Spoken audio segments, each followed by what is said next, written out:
Gracias al Señor por darme esta oportunidad de estar aquí con ustedes y compartir esta mañana. Así como decía Paco, empezando, dice que la fe implica acción, pero la palabra nos dice en Isaías 64:6 que todos nosotros somos como suciedad, estoy parafraseando un poco, y todas nuestras justicias como trapo de inmundicia. Entonces, ¿qué podemos hacer? Si todo lo que nosotros hacemos es asqueroso y no puede, nuestras justicias no valen nada a los ojos del Señor, pues ¿qué podemos hacer en nuestras vidas? ¿Qué acciones podemos tomar?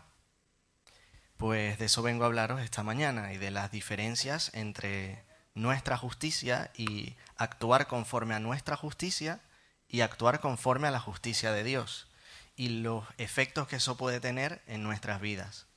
Así como José también compartía en Santiago 2, cuando la palabra dice que la fe eh, sin obras es una fe muerta, pero nuestro Dios es un Dios de vivos y no de muertos.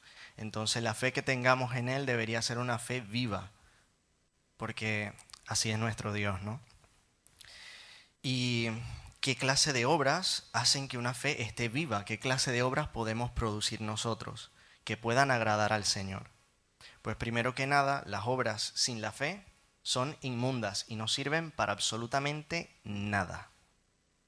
Dice Hebreos 11:6, pero sin fe es imposible agradar a Dios, porque es necesario que el que se acerca a Dios crea que le hay y que es galardonador de los que le buscan. Entonces, voy a dar un par de ejemplos de personas a través de la palabra que fueron obedientes y desobedientes al Señor, sobre cómo eso se puede manifestar en nuestras vidas y de qué consecuencias puede tener en esta vida y luego incluso en el reino. Primeramente voy a hablar de Jonás. En Jonás 1, versículos del 1 al 3, y el 4 luego lo voy a mencionar también, voy a parafrasear un poco, el Señor le dice a Jonás: levántate y ve a Nínive, y pregona contra ella. Una orden muy clara.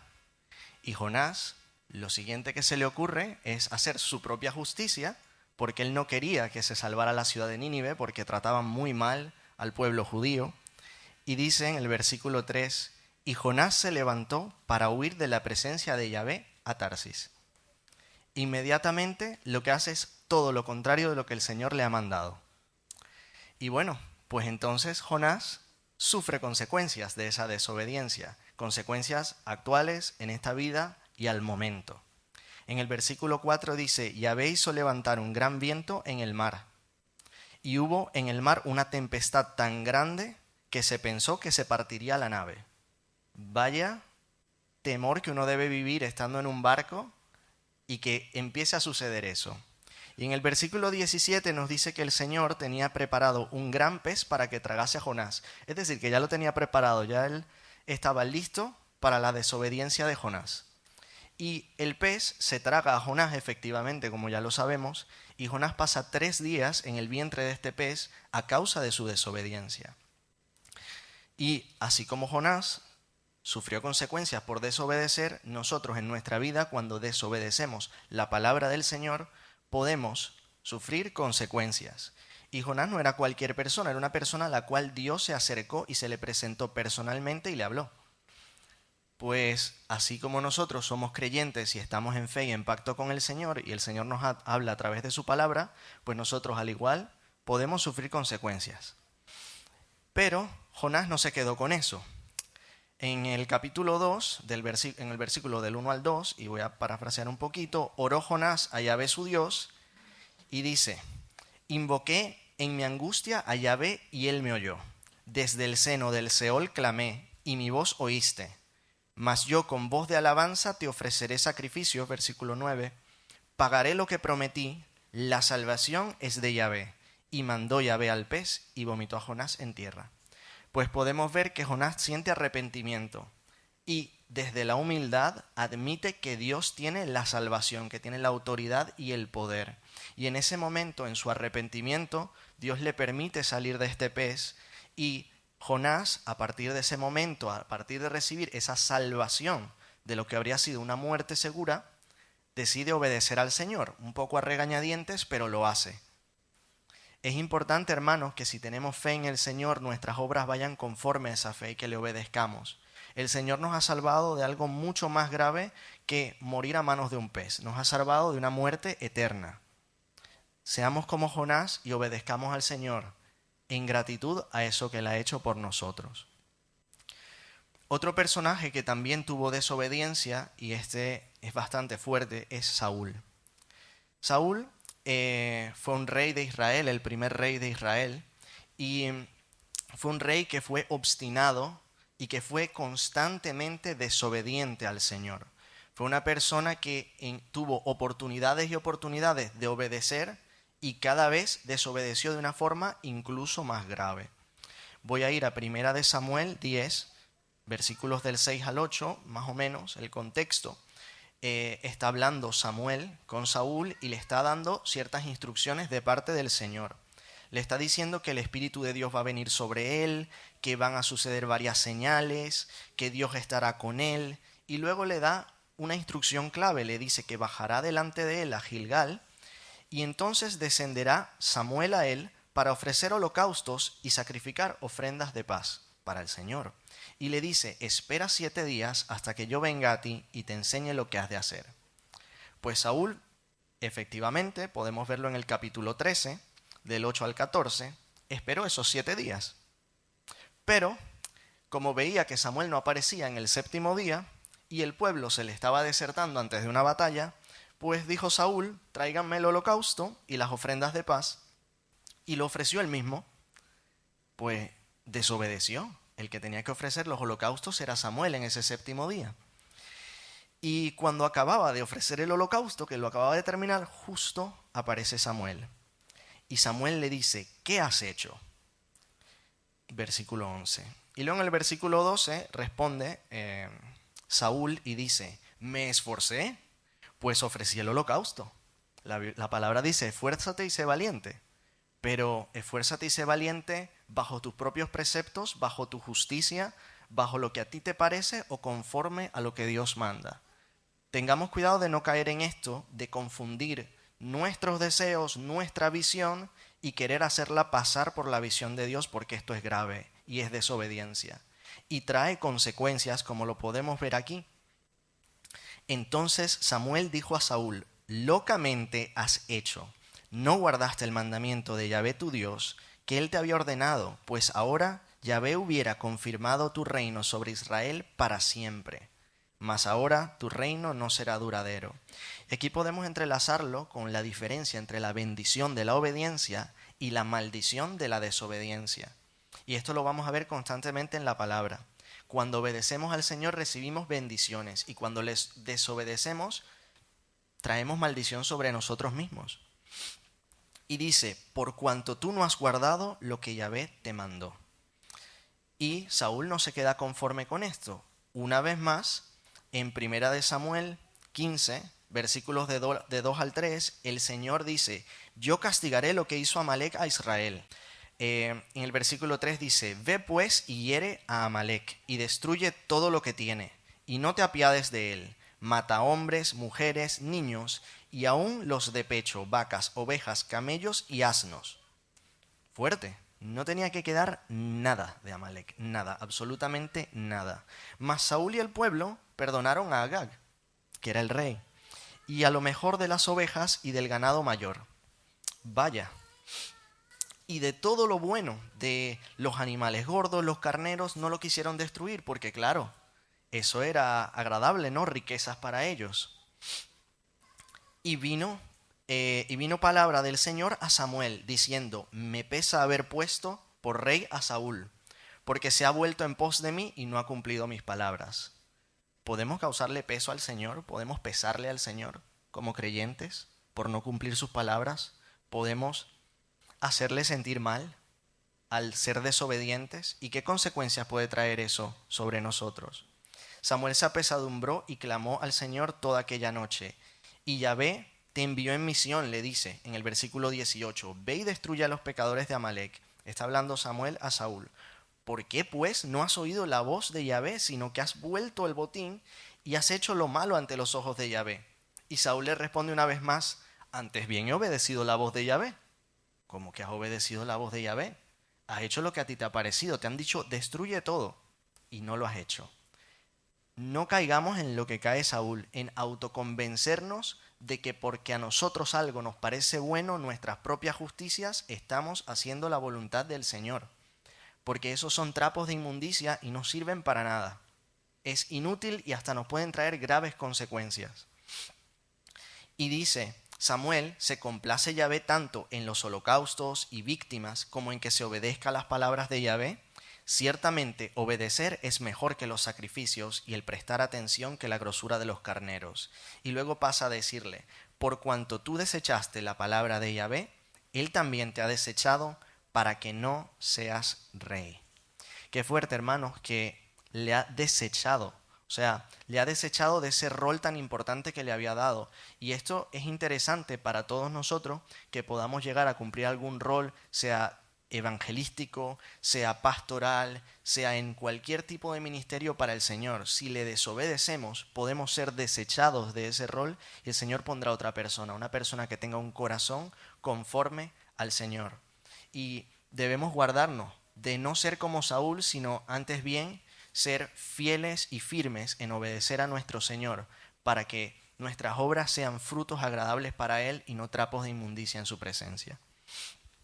Luego, una vez más, Saúl falla, y ya en esta no voy a entrar tanto, pero peca de ir a consultar a una adivinadora, a consultar muertos. Esto es un pecado de muerte, un pecado que era penado por la muerte. Y en este caso, pues efectivamente el Señor le trae una muerte a él y a toda su casa. Eventualmente, Saúl demostró ser una persona que no valoraba las palabras del Señor, una persona obstinada y desobediente, y cosechó lo que sembró. Por otra parte, en la palabra hay personas que han sido muy obedientes al Señor, unos cuantos. Y el día de hoy quiero compartir lo que es la historia de David. David es el rey conforme al corazón del Señor que ponen luego de Saúl. Dice de David en Primera de Reyes 15:5, David había hecho lo recto ante los ojos de Yahvé y de ninguna cosa que le mandase se había apartado en todos los días de su vida, salvo en lo tocante a Urías Eteo. Incluso David cosechó consecuencias para sí mismo y para su linaje por eso que había hecho. Pero el Señor amaba a David enormemente, y por esa fidelidad que tenía David, por esa devoción en seguirle, por esa obediencia tan intensa que sentía David por el Señor, y como lo demostraba con sus obras constantemente, teniendo oportunidades de matar a Saúl en varias ocasiones y no hacerlo, David demostró que él era obediente al Señor y que él confiaba en los juicios del Señor antes que en los propios suyos. Y entonces el Señor le bendice de una forma especial. En 2 de Samuel 7, del 12 al 16 más o menos, dice, cuando tu vida llegue a su fin y vayas a descansar entre tus antepasados, le dice el Señor a David, yo pondré en el trono a uno de tus propios descendientes y afirmaré su reino. Será él quien construya una casa en honor de mi nombre, y yo afirmaré el trono de su reino para siempre. Yo seré su padre y él será mi hijo. Así que cuando haga lo malo lo castigaré con varas y azotes como lo haría un padre. Sin embargo, no le negaré mi amor como se lo negué a Saúl, a quien abandoné para abrirte paso. Tu casa y tu reino durarán para siempre delante de mí. Tu trono quedará establecido para siempre. Y David se sorprende mucho de esta promesa tan maravillosa que le hace el Señor, porque entiende que aquí hay cierta profecía de la venida de nuestro Señor Jesús, y que Dios le está diciendo que ha decidido nacer como humano y que lo va a hacer a través de su descendencia. Qué increíble. ¿Quiénes somos nosotros, cualquiera de nosotros, para que el Señor elija nuestros descendientes para nacer nuestro linaje? Es una promesa impresionante, y eso es una bendición enorme que recibe David a través de esta palabra. y se cumple en nuestro Señor Jesucristo. Entonces, podemos ser desobedientes como Saúl o obedientes como David. Y estos son los casos más obvios. Pero así como Jonás se arrepintió y pudo salir y librarse de esa situación, a veces la paciencia del Señor se agota y podemos vernos en situaciones complicadas y difíciles en las cuales acabamos por cosechar consecuencias, incluso cuando nos arrepentimos. Y un ejemplo de esto, y creo que es lo menos habitual o lo que menos se habla, es el rey Josías. En Segunda de Reyes habla sobre Josías en el capítulo 22 y 23. En el versículo 2 dice que hizo lo recto ante los ojos de Yahvé, sin apartarse a derecha ni a izquierda, hablando de Josías. Fue una persona que nació con un padre que era idólatra, que hacía todo lo desagradable frente a los ojos del Señor, pero en lo que encuentra el libro de la ley del Señor, se rasga las vestiduras, entiende que ha pecado y se arrepiente de todo corazón. Aún así, el Señor le dice: he aquí yo traigo sobre este lugar y sobre los que en él moran todo el mal de que habla este libro que ha leído el rey de Judá. A pesar de que él se convierte de todo corazón, las consecuencias vienen. Mas el rey de Judá, que os ha enviado para que preguntaseis a Yahvé, le diréis así, y esto es para él específicamente: así ha dicho Yahvé, el Dios de Israel: por cuanto oísteis las palabras del libro y tu corazón se enterneció y te humillaste delante de Yahvé, voy a saltar un poquito, y rasgaste tus vestidos y lloraste en mi presencia, también yo te he oído. Y el Señor le dice que él personalmente no va a experimentar eso. Pero esto es una pregunta que os hago. ¿Sus hijos lo habrán experimentado? ¿Su esposa lo habrá experimentado? ¿Sus amigos? ¿Sus familiares? Aunque nosotros podamos tener un momento de arrepentimiento fuerte, grande, y podamos evitarnos algunas consecuencias personalmente, quizás los actos que nosotros vamos cometiendo y esas desobediencias eventualmente llegan a tal grado que nuestro entorno va a cosechar de lo que nosotros hemos sembrado, que va a haber graves consecuencias. Y me hace preguntarme a mí, como una persona que espero tener hijos en el futuro, ¿será que lo que yo hago hoy puede tener graves consecuencias para mis hijos mañana? Para las personas que son padres hoy en día también se lo pueden preguntar. Y tenemos que tener mucho cuidado porque el Señor es muy paciente, muy paciente. Pero su paciencia tiene límites y llega un momento donde el Señor dice: hasta aquí. Y pues también nos dice sobre Josías que no hubo otro rey antes de él que se convirtiese a Yahvé de todo su corazón, de toda su alma y de todas sus fuerzas, conforme a toda la ley de Moisés, ni después de él nació otro igual. Y con todo eso, Yahvé no desistió del ardor con que su gran ira se había encendido contra Judá. A pesar de que él tuvo ese arrepentimiento impresionante, que no tenía comparación con la de ningún otro rey anterior ni siguiente, el Señor no desistió de su ira. Y el pueblo, pues ya sabemos lo que pasó, fue llevado a Babilonia y fue pasado por una serie de circunstancias dolorosas y terribles. Y volvemos de nuevo a Hebreos 11, 6. Pero sin fe es imposible agradar a Dios, porque es necesario que el que se acerca a Dios crea que le hay y que es galardonador de los que le buscan. Hermanos, ¿tenemos fe? ¿Creemos que Dios nos va a dar recompensas y bendiciones cuando le obedecemos? ¿O pensamos que obedecerle es una carga, un peso y algo que hacemos por obligación? Como por, bueno, ya está. Hermanos, Dios bendice, Dios recompensa. Y al contrario, cuando nosotros desobedecemos, acarreamos maldición sobre nosotros mismos.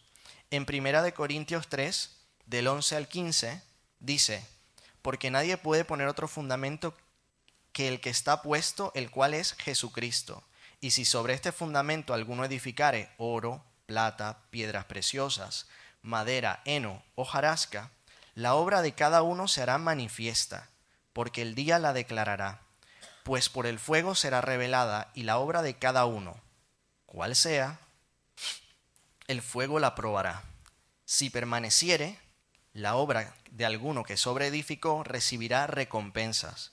Si la obra de alguno se quemare, él sufrirá pérdida. Si bien él mismo será salvo, aunque así como por fuego. Cuando nos presentemos frente al Señor y el Señor juzgue a su pueblo, y ya esto no son consecuencias terrenales que, venga, durarán unos años o nos harán pasar un mal rato, sino que son consecuencias eternas. ¿Qué queremos presentar frente al Señor? ¿Hojarasca y que sea quemada y que suframos gran pérdida frente al Señor cuando el Señor juzgue a su pueblo? ¿O queremos presentar oro, plata y piedras preciosas? ¿Queremos presentar frutos y haber vivido y luchado la buena batalla? ¿O queremos presentarnos frente al Señor con trapos de inmundicia y obras vacías hechas conforme a nuestra propia justicia? Pues hermanos, yo pienso que debemos buscar agradar al Señor, y para poder agradarle debemos saber qué es lo que Él manda. Debemos escudriñar su palabra de corazón y poniendo por obra lo que pone en la Biblia. Debemos ser fieles a Él y obedecerle y constantemente cuestionar si estamos haciendo las cosas por nuestra propia justicia o por la justicia del Señor. A Él sea la gloria.